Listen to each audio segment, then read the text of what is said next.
world's changed from pre-COVID to now, where obviously we all work in sort of hybrid.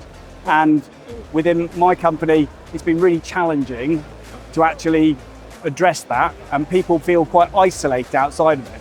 So there's a few steps we've had to put in place.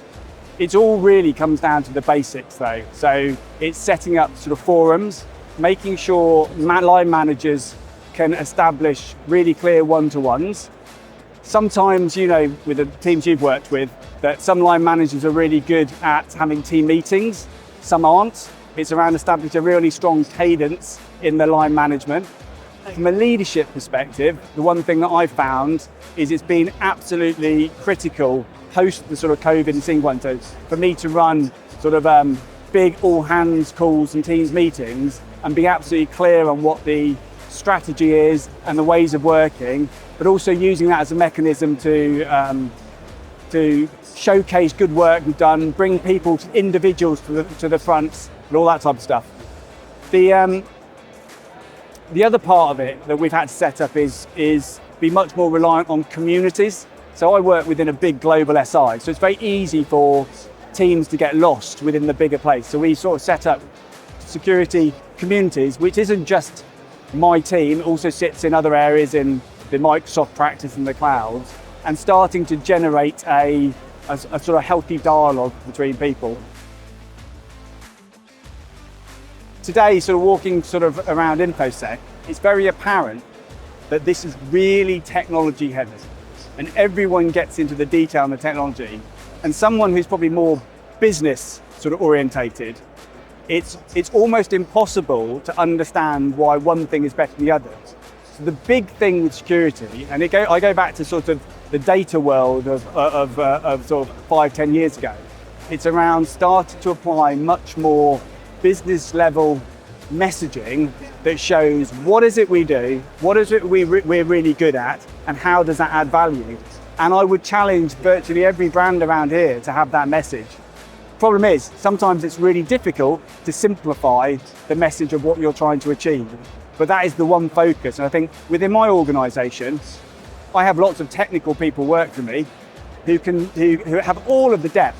The thing that I'm trying to do is to create what's the business lens to help us sell, because technical language doesn't sell. One of the things that I've always been brought up in management consulting, in consulting world, is the value of WIIFM, what's in it for me. And sometimes I feel that our technical communities, they don't empathize around the buyers who may not be technical. And it's all about how do you match your capability to address the pain points and the value to an individual. And that's both at a capability level and an emotional level. So the most important skill is to try and be empathetic with the business buyers around what they really want and then nuance it accordingly. And the reality is every sell is an emotional sell. People have pragmatism, but the final decision becomes to that emotional tie around, does this thing fix my business problem? Is this team credible and open and transparent? I feel I can trust them to do this. And does this team have experience and credibility of doing it?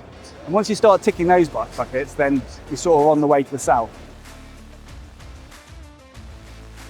Creating an open and honest culture in security is really important. How do you do it?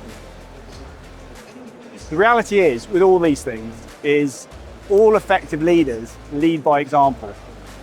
And open, honest, transparent behavior also comes with a level of sort of self-awareness and being able to, as a leader, demonstrate where you're strong and where you're weak, and be absolutely comfortable with displaying that within your teams.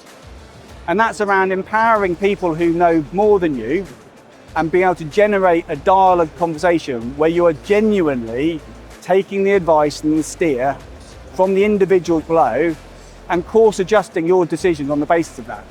I think the biggest skill for leadership is the ability to make a plan based on the information you know, but as things change or people give you new information and inform you, be able to course adjust on that and be really sort of upfront around why you're doing stuff, because then people can really follow the journey and follow the story. But what you can't be is a dictator in it and not want to change your opinion because you've made a decision. I think that's for me, that's really, really important, because people trust somebody who can adapt and is listening to the organisation.